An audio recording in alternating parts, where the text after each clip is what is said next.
King Music Natalie.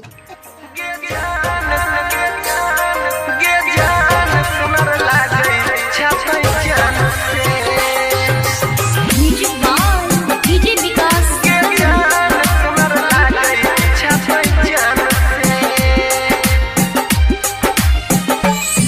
तोरा रूप के कवनो न जोरा गे देखौ जे कहो सब तोरा गे तोरा रूप के कवनो न जोरा गे देखौ जे कहो सब तोरा गे लागो न जादू न कहियो भगवान से गे जान सुनर लागै छतै चान से लागो न जादू न कहियो भगवान से गे जान सुनर लागै छतै चान से। अभी आप सुन रहे हैं तेनवाही से माँ दुर्गा म्यूजिक की प्रस्तुति। विकास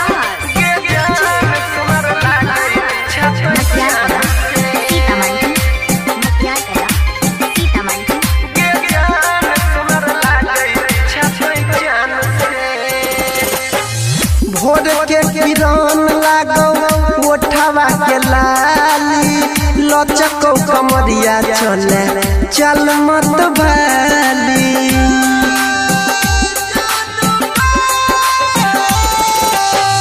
भोर के किरण लागो ओठवा के लाली लचको कमरिया चले चल मत भाली तू तो अलग छही दुनिया और जहान से गे जान सुमर लागै छतै चान से लागो न जादू न कहियो भगवान से गे जान सुमर लागै छतै चान से।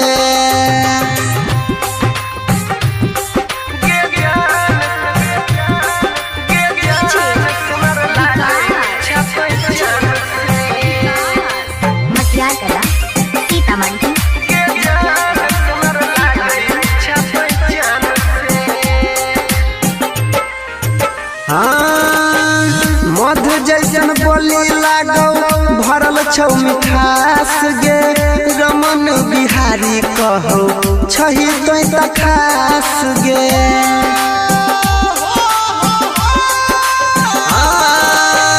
मधु जैसन बोली लागो भरल छौ मिठास गे रमन बिहारी कहो छही तोय त खास गे